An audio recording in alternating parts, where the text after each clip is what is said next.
Hello दोस्तों। तो मैं स्वागत करता हूं आप सभी का आपके अपने चैनल क्रैक कंपटीशन में। और दोस्तों ये वीडियो दोस्तों उन सभी के लिए है जिनका एग्ज़ाम दोस्तों आने वाले दिनों में CHSL और साथ ही साथ MTS का होने वाला है। ठीक है, तो दोस्तों आज आपके लिए 26 जुलाई के एक्सपेक्टेड प्रैक्टिस सेट 1 लाए हैं। इसी तरह जब तक आपका दोस्तों एग्ज़ाम चलेगा तब तक रोज़ाना आपको प्रैक्टिस सेट मिलेंगे। और ये प्रैक्टिस सेट जो है वो क्या है, तो ये आपके प्रीवियस ईयर क्वेश्चन है। ठीक है, जो आपके लास्ट ईयर पूछे गए थे, तो इसीलिए ये आपके लिए बहुत इंपॉर्टेंट बन जाते हैं। ठीक है, साथ ही साथ अगर आपको इस वीडियो की अगर PDF लेनी हो तो आप हमारा टेलीग्राम ग्रुप ज्वाइन कर ले, उसका लिंक मैंने आपको डिस्क्रिप्शन में दे रखा है। और दोस्तों अगर आपको ये मेरा ये प्रयास अच्छा लगेगा तो दोस्तों इस वीडियो को लाइक ज़रूर कीजिएगा। तो चलिए शुरू करते हैं। सबसे पहला क्वेश्चन है आज का, पूर्वी तट का क्षेत्रीय नाम क्या है? तो इसका आपका राइट आंसर हो जाएगा उत्कल तट के नाम से हम इसको जानते हैं। और ये सवाल दोस्तों आपका CHSL का पूछा हुआ सवाल है। ठीक है, बात करें अगर तमिलनाडु तट को किस नाम से कहते हैं, तो इसे कोरोमंडल तट या फिर पायान तट कहते हैं। पश्चिमी तट का अगर क्षेत्रीय नाम की बात करें तो आप सभी को पता है कोंकण तट बहुत फेमस है, कोंकण रेलवे भी है जिससे कि महाराष्ट्र तट और गोवा के तट का आता है। इसके अलावा मालाबार की बात करें तो ये भी आपको पता है, मालाबार तट केरल और जो कर्नाटक का जो एरिया है उस तरफ मिलता है। ठीक है, तो ये सारे आपके जो भी तट थे मैंने आपको बता दिए। बढ़ते हैं नेक्स्ट क्वेश्चन पे।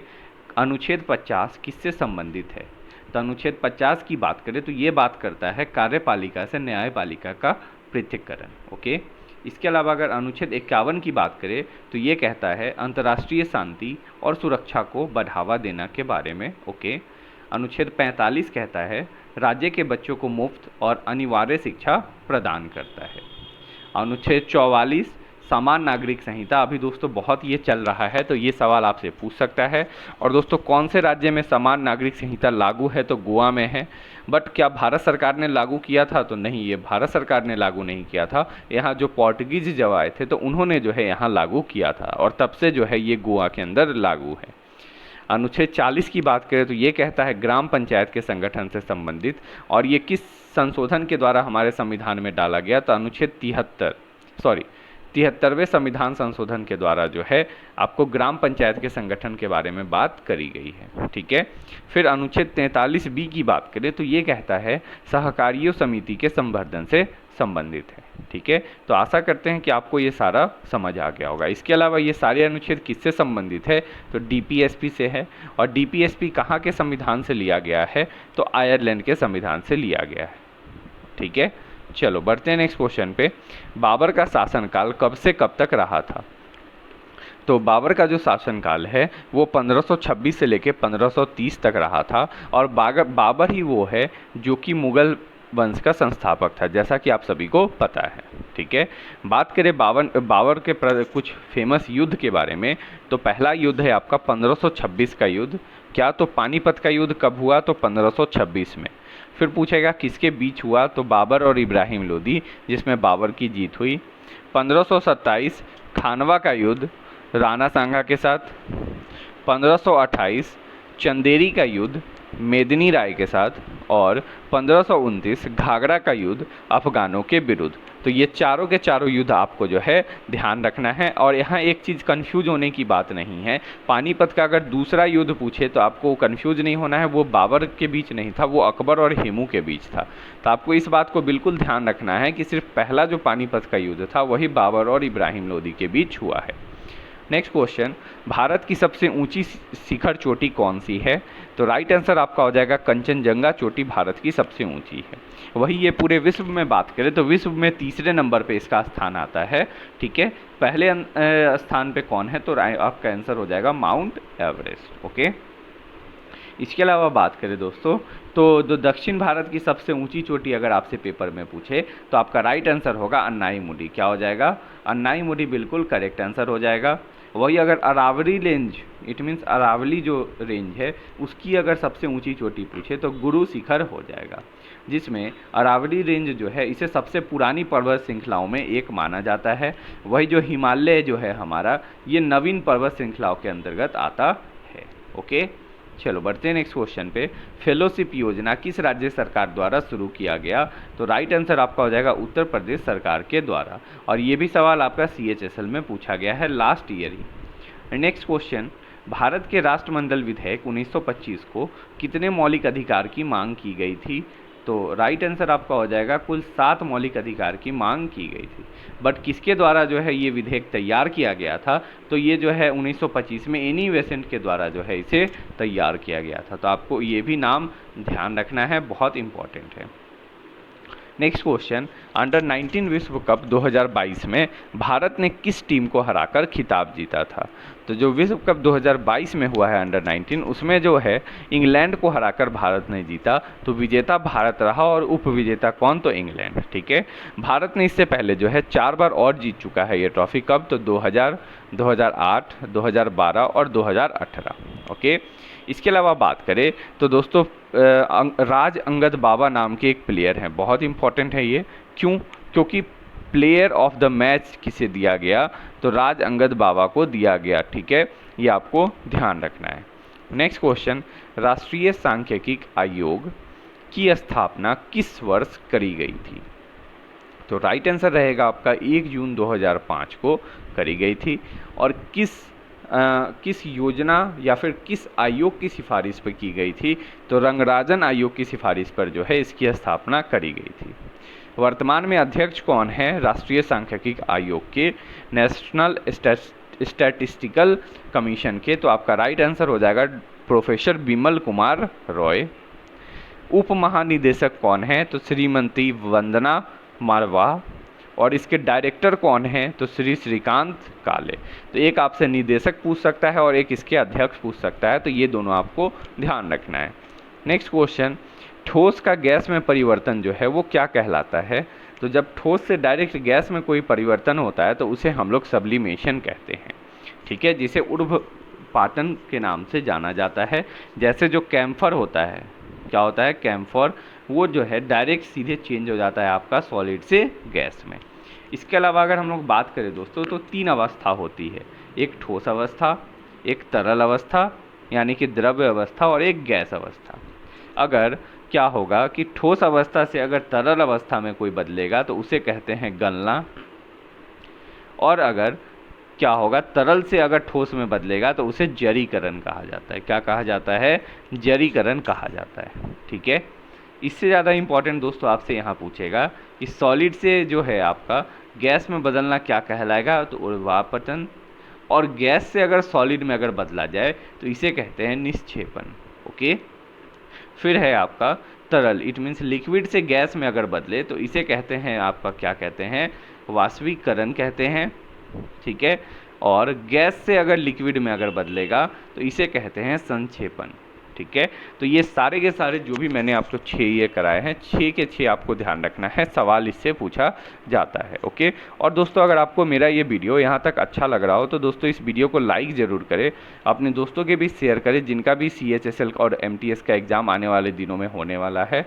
और अगर आप इस चैनल पर नए हैं तो इस चैनल को सब्सक्राइब करके बेल आइकन का बटन दबा दें ताकि आपको इस चैनल से जुड़ी हर अपडेट मिलते रहे। तो नेक्स्ट क्वेश्चन है, कांग्रेस समाजवादी दल की स्थापना कब हुई? तो राइट आंसर हो जाएगा 1934 में। किसने की इसकी स्थापना? तो जयप्रकाश नारायण, राम मनोहर लोहिया और आचार्य नरेंद्र देव ने जो है इसकी स्थापना करी थी। नेक्स्ट क्वेश्चन, स्वामी विवेकानंद के बचपन का नाम क्या था? तो राइट आंसर आपका हो जाएगा नरेंद्र नाथ दत्त। ओके, और स्वामी विवेकानंद ने किस मिशन की स्थापना की? तो रामकृष्ण मिशन की स्थापना जो है इन्हीं के द्वारा करी गई है। तो आपको ये नाम ध्यान रखना है। नेक्स्ट क्वेश्चन, केरल उच्च न्यायालय ने कौन से विवादित अधिनियम को लागू कर दिया? तो राइट आंसर आपका हो जाएगा लोकपाल और लोकायुक्त अधिनियम 1996। ठीक है, और ये भी सवाल आपका CHSL का था। आप देख सकते हो सवाल अच्छे पूछे जाते हैं। नेक्स्ट क्वेश्चन है, अर्जुन पुरस्कार 2022 में कितने खिलाड़ी को मिला है? आपसे क्वेश्चन 2021 का पूछा था बट मैंने 2022 का डाला है क्योंकि ये सवाल अब आपके लिए इम्पोर्टेंट है। तो कुल 25 खिलाड़ियों को दिया गया है। ठीक है, आइए उन 25 खिलाड़ी को देख लेते हैं। तो क्यों देख लेते हैं? तो आइए मैं आपको पहले वो बता देता हूँ कि क्यों देखना है। क्योंकि एक यहाँ पे आपका है श्री सागर कैलाश ओवलकर। ठीक है, ये सवाल आपका CGL में पूछा गया इस साल का। ठीक है, इसके अलावा एक सवाल आपका पूछा गया ओम प्रकाश मिठरवाल, ये सवाल आपका CGL में पूछा गया अभी जस्ट हाल ही में जो एग्ज़ाम आपका भी चल रहा है उसी में। इसीलिए ये आपको सारे नाम ध्यान रखने हैं। Shri Seema Punia athletics, Eldhose Paul athletics, Abhinav Mukund Sable athletics, Lakshya Sen Prannoy HS badminton. Okay, फिर आपका अमित और निखत जरीन बॉक्सिंग से संबंधित है। आगे बढ़े तो सुश्री भक्ति प्रदीप कुलकर्णी कहाँ से, तो शतरंज से संबंधित है। आर प्रगनंदा शतरंज, दीप ग्रेस एक्का बहुत important hockey, Sushila Devi judo, साक्षी कुमारी कबड्डी, नयन मोनी सेकिया लॉन बॉल और श्री सागर कैलाश ओवलोकर मल्लखम्ब। ये सवाल आपका पूछा गया है, तो ये बहुत इंपॉर्टेंट आपका ये हो जाता है, हॉकी का हो जाता है। इसके बाद आपका निखत जरीन हो जाता है, अमित, लक्ष्य सेन और प्रणय एचएस, ये 4 तो बहुत इंपॉर्टेंट हैं। आगे बढ़े तो आपका है सुश्री इलालवेल वाला रिवन शूटिंग से, ओम प्रकाश मिठारवाल, ये सवाल पूछा गया है शूटिंग से, सीजा अकुला टेबल टेनिस, विकास ठाकुर भारोत्तोलन, अंशु कुश्ती, सरिता कुश्ती। आप वहाँ पे देखोगे बजरंग पूनिया के इंतज़ार में बैठे होगे और एग्ज़ाम वाला आपसे पूछ देगा सरिता और अंशु किससे संबंधित है, इसीलिए आपको ये बात ध्यान रखना है। नेक्स्ट परवीन की बात करें तो वुशु से, ठीक है। आगे गिरीश चंद्र जोशी पैरा बैडमिंटन, और गिरीश चंद्र मुर्मू कौन है, तो अभी वर्तमान में कॉम्प्ट्रोलर एंड ऑडिटर जनरल है, तो यहाँ से गिरीश चंद्र मुर्मू भी ध्यान रखना है। Tarun Dhillon para badminton, Swapnil Sanjay Patil para तैराकी, और आगे जर्लिन अनिका जे बधिर बैडमिंटन। तो ये सारे 25 के 25 खिलाड़ियों थे जो कि मैंने आपको बता दिए हैं, आपको ये सारा ध्यान रखना है। हो सकता है कोई भी सवाल आपके पेपर में पूछा जाए। नेक्स्ट है लौ स्तंभ का निर्माण किसने करवाया था, तो राइट आंसर हो जाएगा चंद्रगुप्त द्वितीय ने कराया था। और ये कहाँ पे स्थित है, तो ये दिल्ली के अंदर स्थित है, जिसकी लंबाई कितनी है, तो 7.21 मीटर। नेक्स्ट है ओलंपिक में लगातार 2 पदक जीतने वाले भारत की पहली महिला खिलाड़ी कौन बनी, तो राइट आंसर हो जाएगा पीवी सिंधु, जिन्होंने 2016 में रजत और 2020 में कांस्य पदक जीता, ठीक है। इससे पहले 2012 में साइना नेहवाल ने जो है कांस्य पदक जीता था। नेक्स्ट क्वेश्चन, योजना आयोग के अंतिम उपाध्यक्ष कौन थे, तो राइट आंसर आपका हो जाएगा श्री मोंटेक सिंह अहुलवालिया जो है इसके अंतिम जो है क्या थे, तो उपाध्यक्ष थे। इसके बाद जो है किसकी स्थापना हो गई, तो नीति आयोग की स्थापना हो गई, ठीक है। बात करें तो अभी वर्तमान में जो है आपके नीति आयोग के उपाध्यक्ष कौन है, तो सुमन बेरी आपका आंसर हो जाएगा। और सबसे पहले उपाध्यक्ष कौन थे नीति आयोग के, तो अरविंद पनगढ़िया, ये भी आपको ध्यान रखना है। और अध्यक्ष कौन होते हैं नीति आयोग के, तो आपको पता है प्रधानमंत्री जो हैं वो अध्यक्ष होते हैं। Next question, Pitt's India act कब पेश किया गया था, तो 1784 राइट आंसर हो जाएगा, ठीक है। और इसका नाम जो है वहाँ के प्रधानमंत्री विलियम पिट्स द यंगर के नाम पे रखा गया था। नेक्स्ट क्वेश्चन, विश्व का सबसे बड़ा फूल कौन सा है, तो आप सभी को पता है रेफलेसिया अर्नोल्डी इसका नाम है, जिसका आकार 3 फीट और वजन करीब 11 से 15 किलोग्राम तक होता है, ओके। नेक्स्ट बात करें तो विक्रमशिला विश्वविद्यालय किस वंश के राजा ने बनवाया था, तो राइट आंसर आपका हो जाएगा पाल वंश। किसने, पाल वंश के राजा ने बनवाया था। और पाल वंश में किसने बनवाया, तो आपका आंसर हो जाएगा धर्मपाल ने, ठीक है। और ये जो विश्वविद्यालय है ये स्थित कहाँ है, तो ये आपके बिहार के अंदर स्थित है, ठीक है। और इसको नष्ट किसने करवा दिया था, तो बख्तियार खिलजी ने जो है इसे 12वीं शताब्दी में नष्ट कर दिया था। इसके अलावा बिहार में एक और विश्वविद्यालय प्रसिद्ध है जो कि है नालंदा विश्वविद्यालय। इसका निर्माण जो है सम्राट कुमार गुप्त ने कराया था, तो ये भी आपको ध्यान रखना है। नेक्स्ट, अप्रियता का अंत किस अनुच्छेद से संबंधित है, तो अनुच्छेद 17 बिल्कुल करेक्ट हो जाएगा, ओके। इसके अलावा बात करें तो अनुच्छेद 14 से 18 कहता है समानता का अधिकार। 15 की बात करें तो ये कहता है जाति, लिंग या जन्म स्थान के आधार पर भेदभाव से संबंधित। 18 कहता है उपाधियों का अंत, ओके। 14 कहता है समानता का अधिकार, और 16 कहता है सभी को जो है नौकरियों में समान अवसर की समानता, okay. Next question, Vijay Hazare trophy किस फॉर्मेट का खेल है? तो ये पहली बात क्रिकेट से संबंधित है और ये वनडे के रूप में, वनडे फॉर्मेट में खेला जाता है। ठीक है, सबसे ज़्यादा बार किसने जीता है? तो तमिलनाडु जो है 5 बार ट्रॉफी जीतने वाली यह टीम है। वही सौराष्ट्र ने बात करें तो सौराष्ट्र ने 2022 का विजय हजारे ट्रॉफी जीत लिया है। नेक्स्ट क्वेश्चन, बात करें क्रिकेट से संबंधित कुछ महत्वपूर्ण ट्रॉफी की, तो एक है विजय हजारे ट्रॉफी, फिर है Gavaskar Border trophy, Wisden trophy, Dilip trophy, Rani Jhansi trophy important है, पूछ सकता है, ईरानी ट्रॉफी, ये सब आपको ध्यान रखना है। बैडमिंटन से बात करें कुछ महत्वपूर्ण ट्रॉफी की, तो एक है Thomas cup, Uber cup, Agarwal cup और Diwan cup. Next question, Harnath Sindhu ने 2021 में कौन सा खिताब जीती?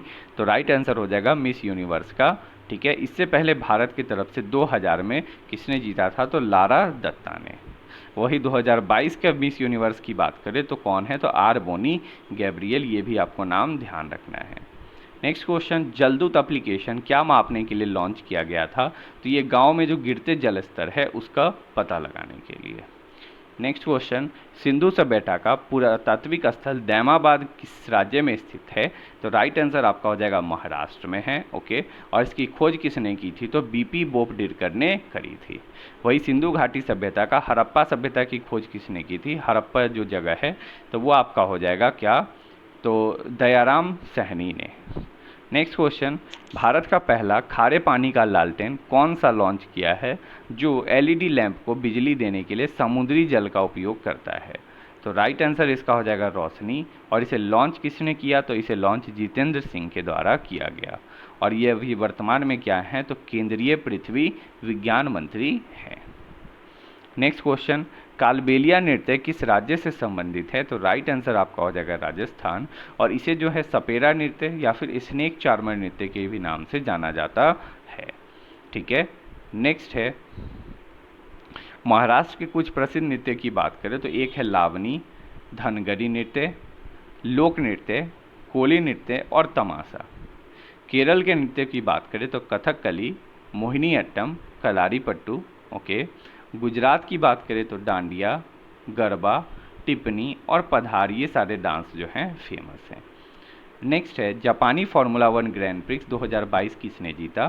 तो राइट आंसर हो जाएगा वेस्ट्रापन ने जो है यह खिताब जीता है। ओके, नेक्स्ट क्वेश्चन, कौन सा प्राचीन मार्शल आर्ट है? तो सबसे प्राचीन मार्शल आर्ट की बात करें तो इसका नाम है कलारीपट्टू, जो कि एक प्रमुख रूप से भारतीय मार्शल आर्ट है। ठीक है, जो जिसकी उत्पत्ति कहाँ हुई? अगर आपसे पूछे कि कलारीपट्टू की उत्पत्ति कहाँ हुई तो आपका आंसर क्या होगा?